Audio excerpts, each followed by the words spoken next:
Audio Jungle. Perkenalkan,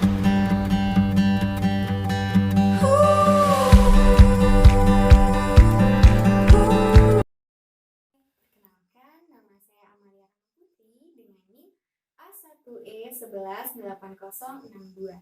Saya berasal dari kelas R002, Program Studi Bimbingan dan Konseling, Fakultas Keguruan dan Ilmu Pendidikan Universitas Jambi, Angkatan 2018.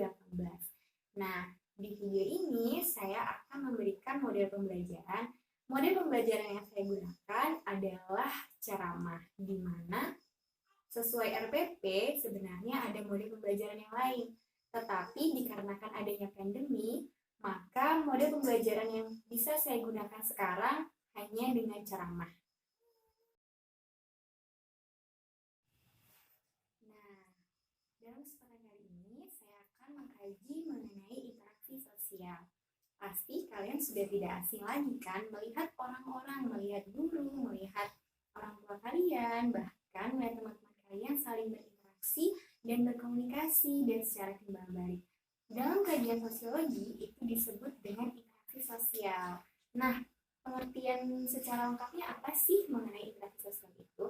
Interaksi sosial adalah hubungan timbal balik antara individu satu dengan individu lainnya, antara kelompok satu dengan kelompok lainnya, begitu pula antara individu dengan kelompok. Interaksi sosial ini berlangsung secara sepanjang hayat. Mengapa demikian? Karena manusia merupakan makhluk sosial yang tidak bisa hidup tanpa orang lain, karena manusia senantiasa membutuhkan orang lain dalam sepanjang hidupnya. Nah, interaksi sosial ini berlangsung secara dinamis. Artinya, dilakukan sepanjang hayat dari manusia itu lahir sampai manusia itu sudah meninggal.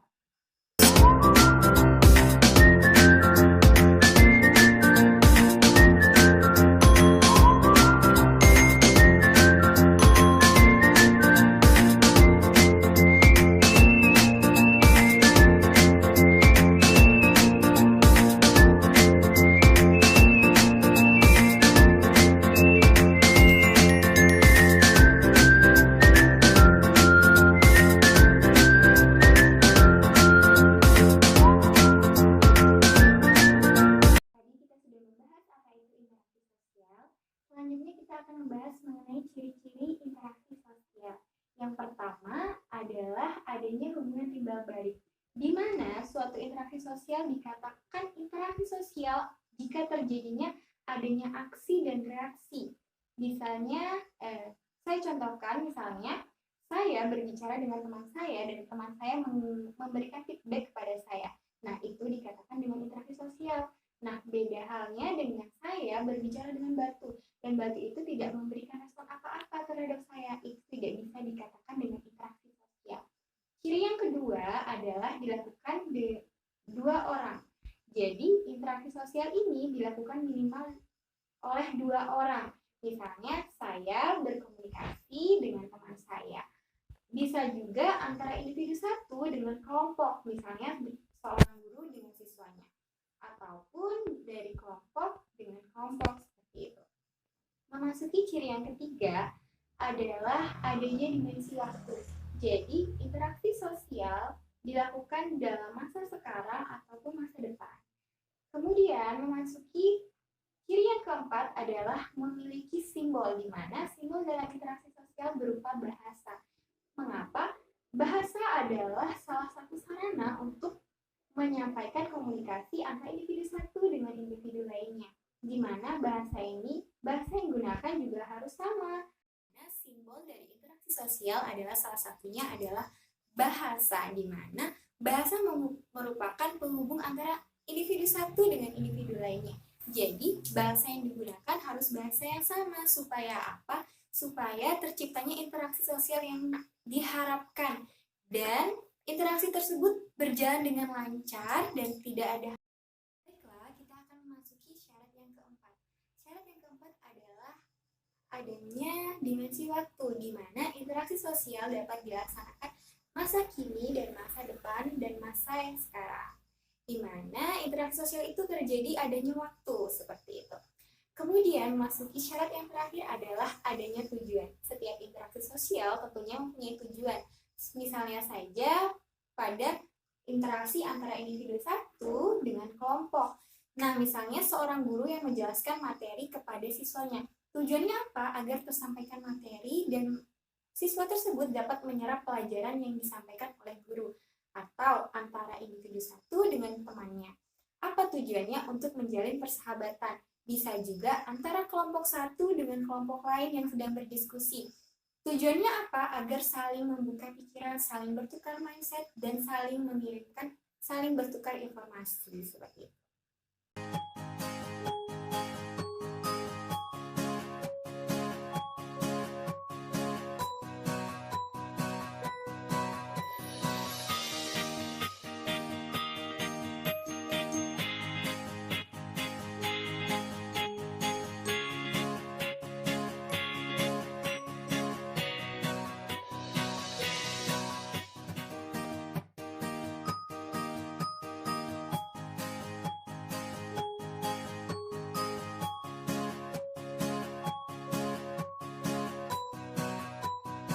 Sosial dan ada komunikasi. Nah, kontak sosial ini adalah cara orang berinteraksi, dibagi atas dua, yaitu ada primer dan sekunder, di mana kontak sosial secara primer dilakukan secara langsung. Misalnya, saya berbicara kepada Utari dengan tatap muka. Nah, itu dinamakan dengan kontak sosial secara primer. Nah, apa sih yang dimaksud dengan kontak sosial secara sekunder? Kontak primer secara sekunder itu dilakukan menggunakan media, contohnya telepon genggam. Misalnya saya video call dengan Utari, nah itulah yang disebut dengan kontak sosial sekunder. Memasuki syarat yang kedua yaitu komunikasi, di mana komunikasi adalah cara seseorang menyampaikan pesan kepada orang lainnya. Komunikasi ini dibagi atas dua, yaitu ada verbal dan non-verbal, di mana verbal adalah dilakukan menggunakan bahasa. Seperti ketika saya berbicara dengan murid saya, itu dinamakan dengan komunikasi secara verbal. Nah, selanjutnya, apa sih yang disebut dengan komunikasi nonverbal? Komunikasi nonverbal adalah komunikasi yang menggunakan isyarat. Misalnya saya contohkan, misalnya saya marah, kemudian saya mengkerutkan dahi saya. Itulah yang dinamakan dengan komunikasi nonverbal. Selanjutnya yang akan kita bahas adalah faktor-faktor yang menyebabkan terjadinya interaksi sosial. Tadi kita sudah membahas tentang pengertian, ciri-ciri, dan syarat-syarat terjadinya interaksi sosial. Sekarang kita masuk kepada faktor-faktor yang menyebabkan terjadinya interaksi sosial. Yang pertama ada sugesti. Sugesti adalah pemberian rangsangan atau pengaruh kepada orang lain dengan mempengaruhi orang lain itu sendiri. Nah, biasanya sugesti itu diberikan kepada orang yang mempunyai wewenang tinggi atau mempunyai jabatan yang tinggi atau wibawa. Sebagai contoh, misalnya orang yang menjual obat itu orang itu mengatakan bahwasanya obat itu berasal dari luar negeri dengan mempunyai lisensi, dengan sudah banyak orang yang terbukti bahwasanya dia sembuh. Nah, maka orang akan secara langsung akan mempercayainya dan cepat tersugesti akan hal itu. Nah, banyak ya di sekitar kita, misalnya seperti orang konter HP yang mensugesti para customernya.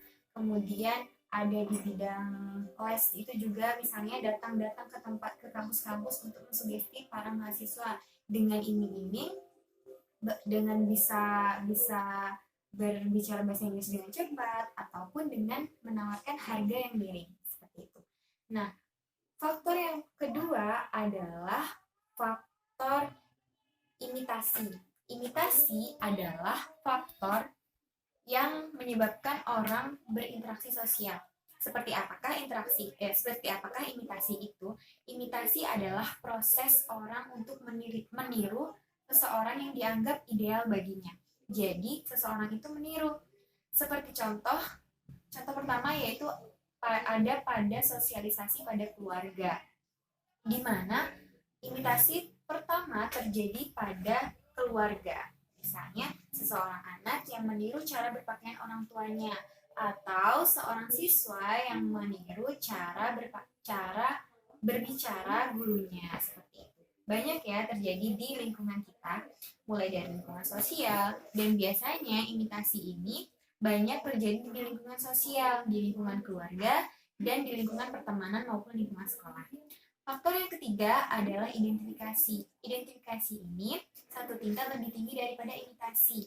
Identifikasi adalah proses pengidentikan diri terhadap tokoh yang dikagumi. Misalnya, seseorang yang sangat mengagumi K-pop, maka ia akan berusaha mengidentikan dirinya dengan tokoh yang diidolakannya. Misalnya, dilihat dari cara berpakaian, cara berbicara. Nah, sekarang ini sudah banyak ya orang yang sangat banyak mengidentifikasikan dirinya dengan tokoh idolanya. Tapi perlu kita ingat, kita tidak boleh menyukai hal itu secara berlebihan. Karena hal-hal yang berlebihan tidak akan bagus atau tidak akan baik untuk kita. Kita harus pandai memilih-milih hal yang harus kita ikuti. Faktor yang keempat adalah motivasi.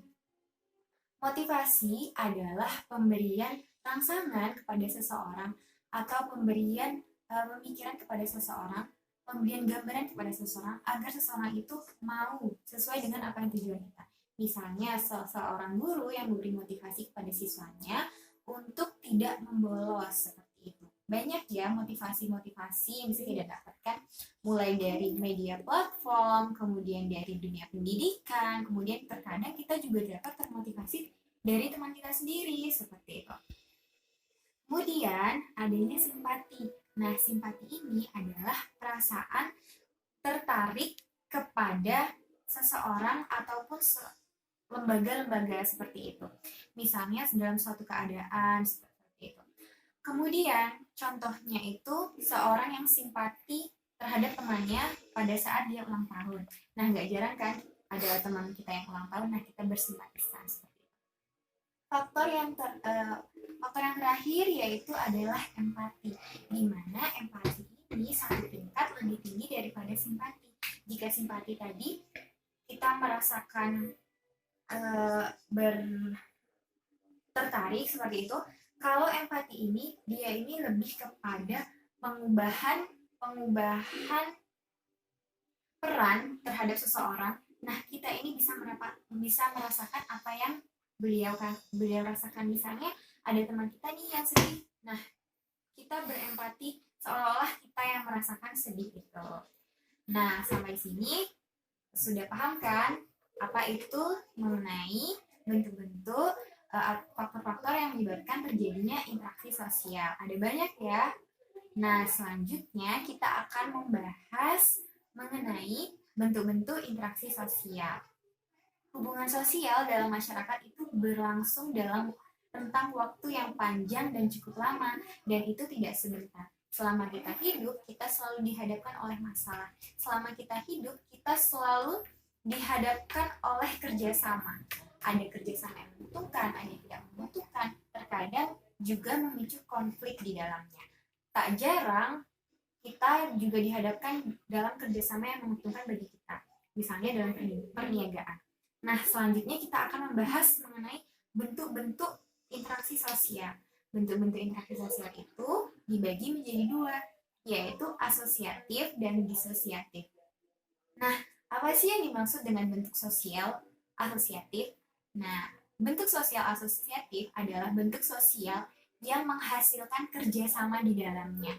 Jadi yang pertama itu adalah kerjasama. Apa sih kerjasama itu?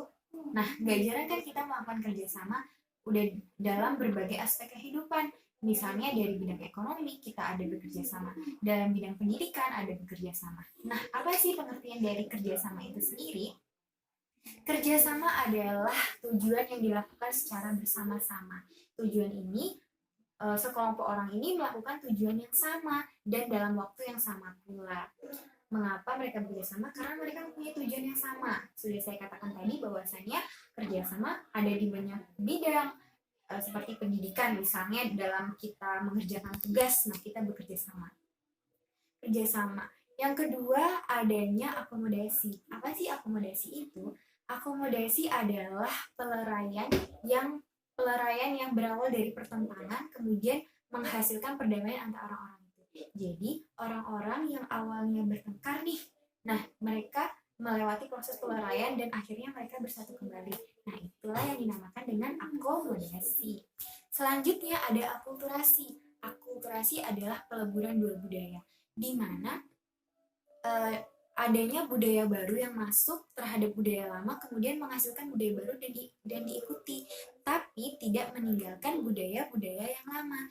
Misalnya pada masyarakat primitif ada budaya baru nih atau ada teknologi yang baru. Nah, lama kelamaan budaya itu masuk kemudian beradaptasi dan diterima oleh masyarakat itu, tapi masyarakat itu tidak meninggalkan budaya-budaya yang lama. Nah, dalam sini sudah banyak ya budaya-budaya yang tidak adopsi, seperti mungkin bahasa asing, tapi kita tidak menghilangkan bahasa Indonesia kita, seperti itu. Kemudian, bentuk interaksi sosial yang bersifat disosiatif. Bentuk interaksi sosial yang bersifat disosiatif adalah bentuk interaksi sosial yang menghasilkan konflik di dalamnya atau pertentangan-pertentangan. Yang pertama ada persaingan. Nah, pernah nggak sih kalian bersaing? Entah itu bersaing mendapatkan nilai, entah itu bersaing mendapatkan sesuatu. Pasti sudah tidak asing lagi ya persaingan terdengar di telinga kita. Nah, apa sih persaingan itu? Persaingan adalah suatu usaha yang ditempuh oleh orang antara orang satu dengan orang lainnya yang untuk mencapai satu tujuan. Biasanya ini ditandai dengan persaingan atau perlombaan. Nah, ini dalam berbagai aspek banyak terjadi ya persaingan. Dalam bidang ekonomi banyak, dalam bidang pendidikan misalnya para siswa yang bersaing untuk mendapatkan nilai yang tinggi atau mendapatkan juara satu, seperti itu. Dan persaingan ini tidak diikuti dengan kekerasan atau konflik, seperti itu. Nah, bentuk disosiasi yang kedua adalah konflik.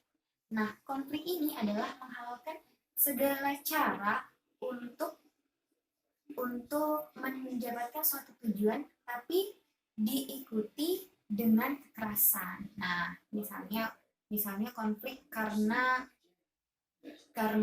ingin mendapatkan sesuatu misalnya, tapi menggunakan caranya yang salah, seperti itu. Nah, itulah tadi pemaparan materi dari saya mengenai interaksi sosial. Bisa kita bayangkan betapa pentingnya interaksi sosial itu ya. Kita tidak bisa dipisahkan oleh interaksi sosial. Tujuan interaksi sosial itu agar kita dapat bisa berhubungan dengan orang lain dengan baik. Nah, dari sini saya ambil kesimpulan bahwasannya interaksi sosial adalah hubungan timbal balik antara individu satu dengan individu lainnya, antara kelompok satu dengan kelompok lainnya, maupun antara individu dengan kelompok. Interaksi sosial mempunyai ciri, yaitu terdiri dari adanya interaksi, adanya hubungan timbal balik dilakukan oleh dua orang atau lebih, mempunyai tujuan, kemudian adanya waktu, dan memiliki simbol di dalamnya. Kemudian ada syarat-syarat terjadinya interaksi sosial, yaitu terdiri dari kontak sosial dan komunikasi sosial. Kemudian ada faktor-faktor yang menyebabkan interaksi sosial itu. Ada faktor sugesti, imitasi, empati, simpati, dan motivasi. Selanjutnya ada bentuk-bentuk interaksi sosial yang harus kita pahami, yaitu ada disosiasi dan asosiasi. Nah, banyak hal yang harus kita tahu mengenai interaksi sosial agar kita di masyarakat dapat diterima dengan baik, kemudian kita dapat menjadi warga masyarakat yang baik. Mungkin itu saja dari saya. Kurang lebihnya saya mohon maaf, semoga dapat bermanfaat. Akhirnya dengan wassalamualaikum warahmatullahi wabarakatuh. Audio Jungle.